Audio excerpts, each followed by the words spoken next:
ಅದು ನನಗೆ ವಿಷಯ ನೀವು ಯಾವ್ದು ಕೇಳ್ತೀರಿ ಅಂತ ಬಟ್ ಅಂಥದ್ದೇನಾದರೂ ಇದೆ ಜಿಲ್ಲಾ ಸಚಿವರಿದ್ದಾರೆ ಅದು ಕರ್ಮತ್ತು ಅಂತ ಸರ್.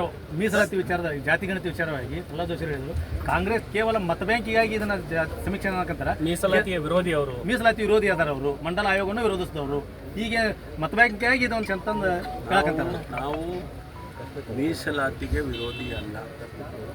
ಕಾಂಗ್ರೆಸ್ಸಿನ ಬದ್ಧತೆ ಏನು ಅಂದರೆ ಯಾರು ಸಮಾಜದಲ್ಲಿ ಹಿಂದೆ ಉಳಿದಿದ್ದಾರೆ, ಅಭಿವೃದ್ಧಿಯಲ್ಲಿ ಹಿಂದುಳಿದಿದ್ದಾರೆ, ಶೈಕ್ಷಣಿಕವಾಗಿ, ಸಾಮಾಜಿಕವಾಗಿ, ಆರ್ಥಿಕವಾಗಿ ಹಿಂದುಳಿದಿದ್ದಾರೆ, ಅವರಿಗೊಂದಿಷ್ಟು ಸವಲತ್ತು ಸಿಗಬೇಕು, ಜೊತೆಗೆ ಅವರು ಸಮಾಜದ ಮುಖ್ಯವಾಹಿನಿಗೆ ಬರಬೇಕು ಅಂತೇಳಿ ಸಂವಿಧಾನದಲ್ಲಿ ಮೀಸಲಾತಿ ಕೊಟ್ಟಿದ್ದಾರೆ.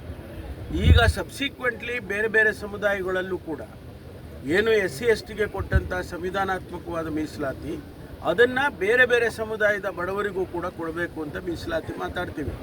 ಅದಕ್ಕಾಗಿ ಈ ಜಾತಿ ಜನಗಣತಿ ಏನಾದರೂ ಕೂಡ ನಮಗೆ ಸರಿಯಾದ ರೀತಿಯಲ್ಲಿ ಮಾಹಿತಿಗಳು ಬಂದಾಗ ಯಾರು ಹಿಂದೆ ಉಳಿದಿದ್ದಾರೆ ದಯಮಾಡಿ ಅರ್ಥ ಮಾಡ್ಕೊಳ್ಳಿ. ನಾವು ಸಮೀಕ್ಷೆ ಮಾಡ್ತಾ ಇರ್ತಕ್ಕಂಥದ್ದು ಸಾಮಾಜಿಕವಾಗಿ, ಶೈಕ್ಷಣಿಕವಾಗಿ, ಆರ್ಥಿಕವಾಗಿ ಇವರು ಹಿಂದುಳಿದಿದ್ದಾರೆ ಅಂತ ಸಮೀಕ್ಷೆ ಮಾಡ್ತಾ ಇದ್ದೀವಿ, ಬೇರೆ ಬೇರೆ ಸಂಖ್ಯೆ ಅಲ್ಲ. ಆದರೆ ಕೇಂದ್ರ ಸರ್ಕಾರ ಈಗೇನು ಸೆನ್ಸಸ್ ಮಾಡೋಕ್ಕೆ ಹೊರಟಿದೆಯಲ್ಲ ಅವ್ರಿಗೂ ನಮಗೂ ವ್ಯತ್ಯಾಸ ಏನು ಅಂತ ಹೇಳಿದ್ರೆ ಅವರು ಬರೀ ಸಂಖ್ಯೆ ಮಾಡ್ತಾ ಇದ್ದಾರೆ. ನಾವು ಈ ಮೂರು ಕ್ಷೇತ್ರಗಳಂದರೆ ಸಾಮಾಜಿಕವಾಗಿ, ಶೈಕ್ಷಣಿಕವಾಗಿ, ಆರ್ಥಿಕವಾಗಿ ಹಿಂದುಳಿದವ್ರನ್ನ ಆ ಫ್ಯಾಕ್ಟರ್ಸ್ನ ಕೂಡ ನಾವು ತಗೊಳ್ತಾ ಇದ್ದೀವಿ. ಇದು ಯಾವಾಗ ನಮಗೆ ಉಪಯೋಗ ಆಗುತ್ತೆ ಅಂದರೆ ಒಂದು ಸಮುದಾಯ ಸಾಮಾಜಿಕವಾಗಿ, ಶೈಕ್ಷಣಿಕವಾಗಿ, ಆರ್ಥಿಕವಾಗಿ ಹಿಂದುಳಿದಿದೆ ಅಂದಾಗ ಅವರಿಗೊಂದಿಷ್ಟು ಕಾರ್ಯಕ್ರಮ ಕೊಡೋದಕ್ಕೆ ನಮಗೆ ಅನುಕೂಲ ಆಗುತ್ತೆ. ಅದಕ್ಕಾಗಿ ನಾವು ಮಾಡ್ತಾ ಇರ್ತಕ್ಕಂಥದ್ದು ಬಿಟ್ಟರೆ ಬೇರೆ ಏನಿಲ್ಲ. ಹುಡುಗರ ಅಂತ ಹೇಳಿದರೆ ನಾನು ನಿನ್ನೆ ಕೂಡ ಇದಕ್ಕೆ ಪ್ರತಿಕ್ರಿಯೆ ಕೊಟ್ಟಿದ್ದೇನೆ. ಈ ವಸತಿ ಇಲಾಖೆಯನ್ನೇ ದೂಷಣೆ ಮಾಡೋದು ಬದಲು, ಇಡೀ ಸರ್ಕಾರವನ್ನೇ ನೀವು ಹೇಳೋ ಬದಲು ಯಾವ ಸ್ಪೆಸಿಫಿಕ್ ಕೇಸಿನಲ್ಲಿ ಈ ರೀತಿ ಭ್ರಷ್ಟಾಚಾರ ಆಗಿದೆ ಅಂತ ಹೇಳಿ ತಿಳಿಸಿದರೆ ಅದಕ್ಕೆ ನಾವು ಕ್ರಮ ತಗೋಬೋದು.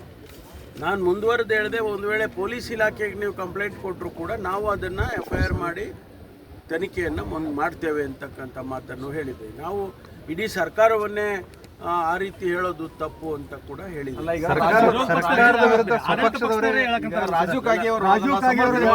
ವಿರೋಧ ಪಕ್ಷದವರು ಹೇಳೋದು ಬೇರೆ, ನಮ್ಮ ಪಕ್ಷದವರು ಸ್ವಪಕ್ಷದವರು ಶಾಸಕರು ಹೇಳಿದಾಗ ಅದು ಗಂಭೀರವಾಗಿ ನಾವು ತಗೊಳ್ತೀವಿ. ವಿರೋಧ ಪಕ್ಷದವ್ರು ಹೇಳಿದ್ರು ಗಂಭೀರವಾಗಿ ತಗೊಳ್ತೀವಿ, ನಾವೇನು ಅದನ್ನು ತಳ್ಳಿ ಹಾಕೋದಿಲ್ಲ. ಆದರೆ ಇದು ಆ ಸ್ಪೆಸಿಫಿಕ್ ಕೇಸಸ್ಸಿಗೆ ಬದಲು ಇಡೀ ಸರ್ಕಾರವನ್ನೇ ನಾವು ದೂಷಣೆ ಮಾಡೋದು ಸರಿ ಇಲ್ಲ ಅಂತ ನನ್ನ ಅನಿಸಿಕೆ. ಆ ಹೇಳಿಕೆಯನ್ನು ಇಟ್ಕೊಂಡು ನಮ್ಮಲ್ಲಿ ಯಾವ ಖರೀದಿನೂ ನಡೆಯೋದು. ಖರೀದಿ ಮಾಡೋರು ಯಾರು? ಖರೀದಿ ಮಾಡಿದ್ದವ್ರು ಯಾರು? ಮುಂಬೈ ಕರ್ಕೊಂಡೋಗಿ ಖರೀದಿ ಮಾಡ್ಕೊಂಡು ತಗೊಂಬಂದವ್ರು ಯಾರು? ಅದರಿಂದ ನಮ್ಮಲ್ಲಿ ಯಾವುದೂ ಇಲ್ಲ. ಒಂದು ವೇಳೆ ಆ ರೀತಿ ಏನಾದ್ರು ಇದ್ದರೆ ನಮ್ಮ ಹೈಕಮಾಂಡ್ನವ್ರು ಗಮನಿಸ್ತಾರೆ. ಸರ್, ಬಾಗಲಕೋಟೆಗೆ ಶ್ರೀಕಾಂತ್ ಶೆಟ್ಟಿಯನ್ನು ಅದೇ ರೀತಿ ಇನ್ನು ಎಲ್ಲ ಕಾನೂನು ಈ ದೇಶದಲ್ಲಿ ತಿಮ್ಮಾಪುರ್ಗೂ ಒಂದೇ, ಪರಮೇಶ್ವರ್ಗೂ ಒಂದೇ, ನಿಮಗೂ ಒಂದೇ. ನೀವು ಸಂದ್ ಗ್ಲಾಸ್ ಹಾಕ್ಕೊಂಡಿದ್ದೀರಾ ಅಂತ ನಿಮಗೆ ಬೇರೆ ಕಾನೂನಿಲ್ಲ, ನಾನು ಇಂಥ ಗ್ಲಾಸ್ ಹಾಕ್ಕೊಂಡಿದ್ದೀನಿ ಅಂತ ನನಗೇನು ಬೇರೆ ಕಾನೂನಿಲ್ಲ.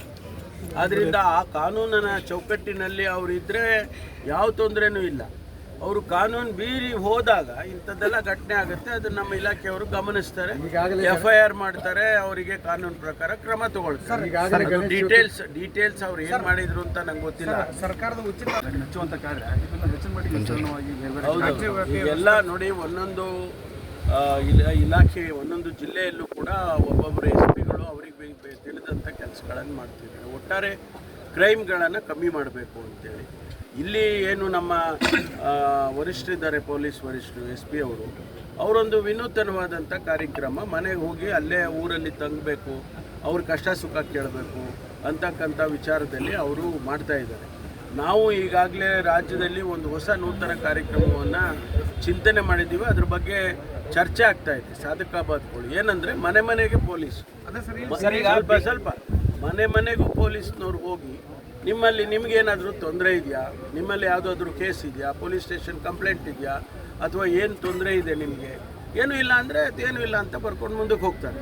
ಆ ರೀತಿ ಮನೆ ಮನೆಗೂ ಪೊಲೀಸ್ ಹೋಗಬೇಕು ಅಂತ ಒಂದು ವಿನೂತನವಾದ ಕಾರ್ಯಕ್ರಮನೂ ಕೂಡ ಪ್ರಾರಂಭ ಮಾಡಬೇಕು ಅಂತ ಚರ್ಚೆಯಲ್ಲಿದೆ. ಚರ್ಚೆಯಲ್ಲಿದೆ.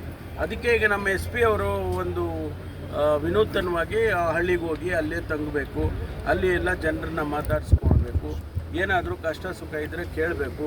ಅವರಲ್ಲಿ ಏನಾದ್ರು ಕಂಪ್ಲೇಂಟ್ಗಳು ಅಥವಾ ಗಲಾಟೆಗಳು ಅಥವಾ ಬೇರೆ ಬೇರೆ ಏನೇನೋ ಇರ್ತಾವಲ್ಲ, ಪೊಲೀಸ್ಗೆ ಗೊತ್ತಾಗ್ದಂಗೆ ಇರುತ್ತಲ್ವ, ಅಂಥದ್ದೆಲ್ಲ ನೋಡ್ತಾರೆ. ಅದನ್ನು ನೋಡಿ ಅವರಿಗೆ ಸಮಸ್ಯೆ ಬಗೆಹರಿಸಿಕೊಟ್ಟು ಬರ್ತಾರೆ. ಬಾದಾಮಿ ಭಾಗದಲ್ಲಿ ಶಿವಪುರಣ್ಣ ಊರು ಈ ಬಾಗಲಕೋಟೆ ಜಿಲ್ಲೆ ಅತಿ ಫೇಮಸ್, ಲಕ್ಷಾಂತರ ಗಂಟೆ ವಹಿವಾಟು ನಡೆದ, ಯಾಕೆ ಬ್ರೇಕ್ ಬೀಳ್ತಾ ಇಲ್ಲ ಅಂತ ಇಷ್ಟು ಜಾಗೃತಿ ಪೊಲೀಸರು ಮೂಡಿಸಿದ್ರು. ಬ್ರೇಕ್ ಬೀಳಂಗೆ ಮಾಡೋಣ, ಇಲ್ಲೇ ಒತ್ತಡಕ್ಕೆಲ್ಲ ಮಣಿಯೋದಿಲ್ಲ ನಮ್ಮ ಪೊಲೀಸ್ ಇಲಾಖೆನೇ ಅಲ್ಲಿ ಪೊಲೀಸ್ನವ್ರು ಯಾವ ಒತ್ತಡಕ್ಕೂ ಮಣಿಯಲ್ಲ.